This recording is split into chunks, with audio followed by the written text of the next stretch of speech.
ओला dock YouTube channel को subscribe करें और बेल आइकॉन को दबाना मत भूलें। अस्सलाम वालेकुम नाज़रीन। आज हम फिर एक बहुत ही कॉमनली आस्क्ड क्वेश्चन और बहुत ही कॉमनली गूगल्ड कहना चाहिए चीज़ के ऊपर आ गए हैं, और वो है ओव्यूलेशन के साइंस क्या क्या होते हैं। पाकिस्तान के टॉप डॉक्टर्स के साथ अपॉइंटमेंट बुक करें, वो भी पेशेंट फीडबैक देखते हुए। लाखों लोगों की तरह पाकिस्तान के सबसे बड़े डॉक्टर नेटवर्क का फायदा उठाएं और आज ही ओला डॉक ऐप डाउनलोड करें। ओला डॉक, डॉक्टर का अपॉइंटमेंट आसानी से। अब जैसे कि आपको मालूम है कि जो हमारी गायनेकोलॉजिकल प्रैक्टिस है उसमें ज़्यादातर कपल्स हमारे पास जो प्रेजेंट करते हैं वो आते हैं कि जो प्रेगनेंसी सीख कर रहे होते हैं, यानी कि शादी हुई है और अब हम चाहते हैं कि जल्दी से प्रेग्नेंट हो जाएं। तो जो सबसे इम्पॉर्टेंट चीज़ है इसमें वो ये है कि आया कि जो मतलब फ़ीमेल पार्टनर से रिलेटेड जो सबसे इम्पॉर्टेंट चीज़ है वो होती है आया कि फ़ीमेल पार्टनर जो है वो हर महीने ओव्यूलेट करती है या नहीं करती। ठीक है, और ये तो एक क्वेश्चन। नंबर 2, ओव्यूलेशन का टाइम क्या है और उस टाइम को किस तरह से अवेल करना चाहिए।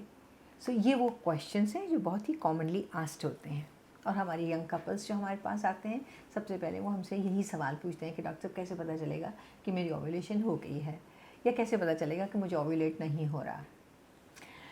तो सबसे पहली चीज़ जो हम ओव्यूलेशन के जो साइंस हैं, एक तो ये है कि जब जिस वक्त ओव्यूलेशन होती है तो आपकी बॉडी का बेसल बॉडी टेम्परेचर थोड़ा सा रेस्ट हो जाता है। अच्छा, अब आप कहेंगे कि हमें कैसे पता चलेगा कि हमारी बॉडी का बेसल बॉडी टेम्परेचर रेज़ हो गया है कि नहीं हुआ, और ये मैं कैसे कैलकुलेट करूँगी कि ये मेरा ओव्यूलेशन टाइम है और ये मुझे अवेल करना है। या बाज़ कपल्स ऐसे होते हैं कि वो जैसे हस्बैंड एक शहर में काम कर रहा है, वाइफ एक शहर में है, और हस्बैंड आना चाहता है कि जो ओव्यूलेशन के डेज़ हैं उन्हीं दिनों में मैं छुट्टी लेकर आऊँ। तो आखिर मुझे कैसे पता चलेगा कि ये मेरे ओव्यूलेशन का टाइम है और मैं उनको कैसे बुलाऊँ। तो ये वो सवालात हैं जिनका मैं आपको जवाब देने वाली हूँ। तो एक तो ये चीज़ है जो कि बेसिक रूल है, वो ये है कि जिस वक्त आपको ओव्यूलेशन हो जाती है उसके एग्जैक्ट 14 डेज़ के बाद आपको पीरियड्स आ जाते हैं। ये नहीं कि आप कहें कि आज मुझे पीरियड आए हैं तो आज से 14 दिन बाद मुझे ओव्यूलेशन होगी। No, that's not right. Ovulation के बाद 14 डेज़ के बाद आपको पीरियड आते हैं। अब आपको ये बात कुछ अजीब सी लग रही होगी और आप सोच रही होंगी डॉक्टर साहब ये क्या कह रही हैं, ये समझ नहीं आ रहा कुछ। तो ये मैं आपको समझाती हूँ। इसमें ऐसे होता है कि बाज़ लोगों की लंबी साइकिल होती है, बाज़ लोगों की शॉर्ट साइकिल होती है। जिन लोगों की लंबी साइकिल होती है, फॉर एग्ज़ाम्पल लेट्स से कि आपकी साइकिल 40 दिन की है, यानी कि आपको 40 डेज़ के बाद पीरियड आते हैं। एक महीने में आपको पीरियड आए 1 तारीख को, और अगले महीने में आप एक्सपेक्ट करती हैं कि आपको पीरियड आएंगे 10 तारीख को। ठीक है, तो अब आप अपना ओव्यूलेशन डे कैसे कैलकुलेट करेंगे? क्या आप उसको 1 से कैलकुलेट करेंगी और कहेंगी कि जी 14th मेरा ओव्यूलेशन डे है, या आप नेक्स्ट पीरियड से 14 डेज़ बैक आएंगी? अगर आप नेक्स्ट पीरियड से 14 डेज़ पीछे आएंगी तो जो एक्चुअली आपका ओव्यूलेशन डेज़ बनते हैं वो हैं 26 से onward, 26th 27th of the month. ठीक है, जबकि अगर आप उसको फर्स्ट डे ऑफ पीरियड से कैलकुलेट करती तो आप बनाती हैं उसको 14 एंड 15।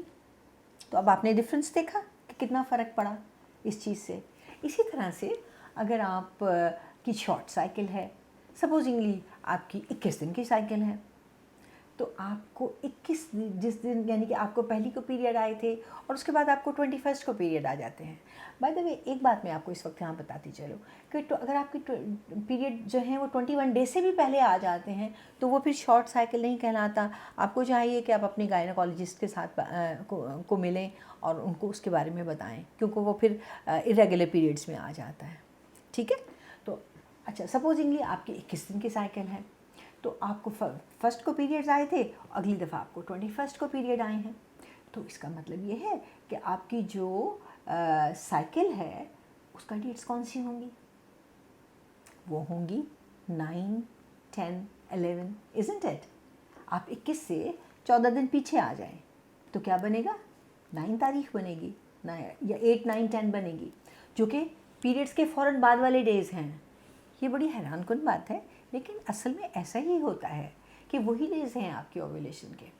तो आपने या तो आपने इस तरह से कैलकुलेट करना है कि आप अपनी साइकिल को ऑब्ज़र्व करना है, और ऑब्ज़र्व करने के बाद आपने देखा कि मेरी साइकिल 35 डेज़ की है सपोजिंगली, तो आपने उन 35 डेज़ से 14 दिन पहले कैलकुलेट करके अगली साइकिल में उन डेज़ को एज ओव्यूलेटरी डेज़ यूज़ करना है। दूसरी चीज़, अब कुछ बाज़ार में कुछ किट्स भी अवेलेबल हैं जो आपको ओव्यूलेशन के बारे में गाइड करती हैं, लेकिन ऑफ कोर्स ये किट्स हर जगह पे अवेलेबल नहीं होती, हर किसी के लिए इजीली एक्सेसिबल भी नहीं होती। तो इसलिए हम आपको आज कुछ ऐसे साइंस के बारे में बताते हैं कि जिससे आपको पता चलता है कि आपको ओव्यूलेशन हुई है या ओव्यूलेशन नहीं हुई। अच्छा, सबसे पहले हम बात कर रहे थे बेसल बॉडी टेम्परेचर के बारे में। तो बेसल बॉडी टेम्परेचर का ये होता है कि जब तक आपको ओव्यूलेशन के डे तक आपकी बॉडी का टेम्परेचर 1/2 डिग्री कम होता है। जैसे ही आपको ओव्यूलेशन होती है तो आपका टेम्परेचर बॉडी का 1/2 डिग्री राइज कर जाता है। अब आप कहेंगी कि आखिर हम इस बेसल बॉडी टेम्परेचर को मेजर कैसे करें, क्या हम इसको थर्मोमीटर से किस तरीके से मेजर करें? जी, आप बिल्कुल इसको थर्मोमीटर से मेजर करेंगी, लेकिन इसके लिए बड़ा इम्पॉर्टेंट है कि आप सुबह का पहला टेम्परेचर मेजर करें। आप सुबह सोते ही जैसे ही सोकर उठें, उस सबसे पहले कोई बात करने से पहले, कोई चीज़ खाने पीने से पहले, या इवन चलने फिरने से भी पहले आप अपना टेम्परेचर मेजर करेंगे। तो आप अपनी साइड टेबल पर ही अपना स्पेशल थर्मोमीटर रखें, और जैसे ही आप सो के उठें तो आप अपनी टेम्परेचर देख लें। फिर इसको मार्क करते जाएं। फिर आपको इससे अंदाज़ा हो जाएगा कि जिस दिन आपका टेम्परेचर रेज़ हुआ है उस दिन से आपको ओव्यूलेशन हो गई है।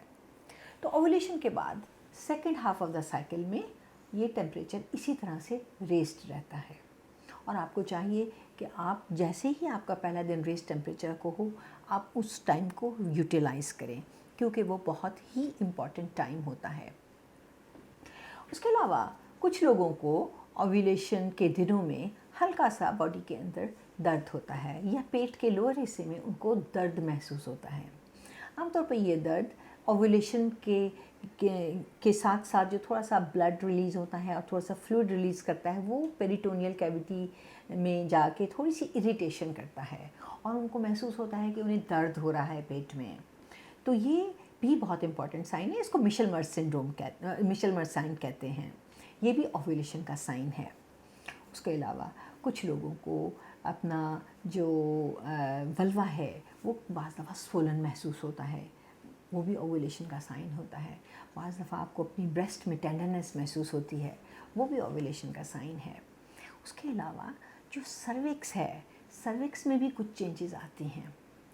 जो ओव्यूलेटरी चेंजेस होती हैं सर्विक्स में, वो ये होती हैं कि सर्विक्स थोड़ी सी हाई हो जाती है और थोड़ी सी सॉफ्ट हो जाती है। जिन दिनों में आपको ओव्यूलेशन नहीं होती, इन दोनों में आपकी सर्विक्स थोड़ा सा नीचे डिसेंड कर जाती है। सर्विक्स एक्चुअली, अब आप पूछेंगे सर्विक्स क्या होती है? सर्विक्स होती है रहम का मुंह। तो रहम का मुंह थोड़ा सा आम हालात में नीचे की तरफ ढलकता है और वो थोड़ा सा हार्ड महसूस होता है। लेकिन जो ओव्यूलेशन के डेज़ होते हैं उन दिनों में वो थोड़ा सर्विक्स हाई हो जाती है, इजीली फील नहीं होती, और थोड़ा सा अंदर हो जाती है और थोड़ा सॉफ्ट महसूस होती है। उसके अलावा जो सर्वाइकल म्यूकस है वो भी बहुत ज़्यादा चेंजेस आती हैं उसमें भी।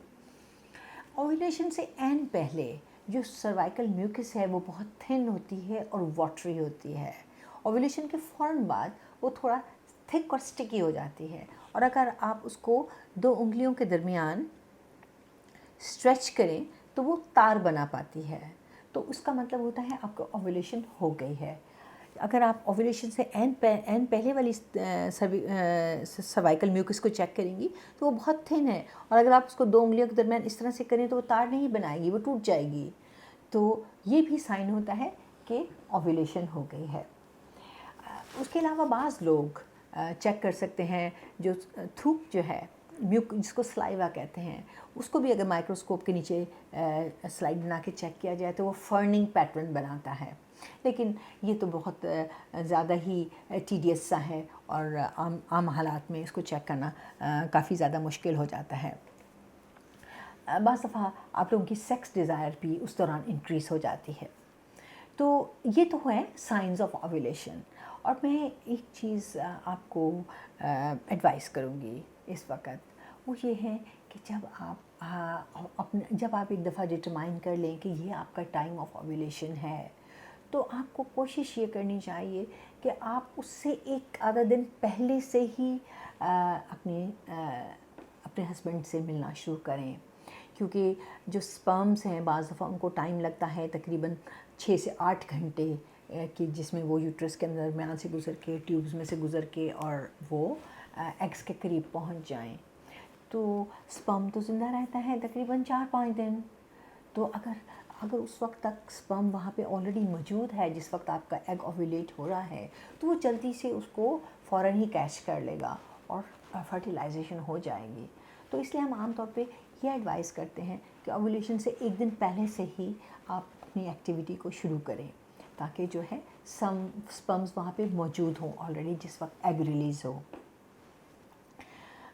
उम्मीद है आपको मेरी ये वीडियो पसंद आई होगी। Thank you very much. अल्लाह हाफिज़।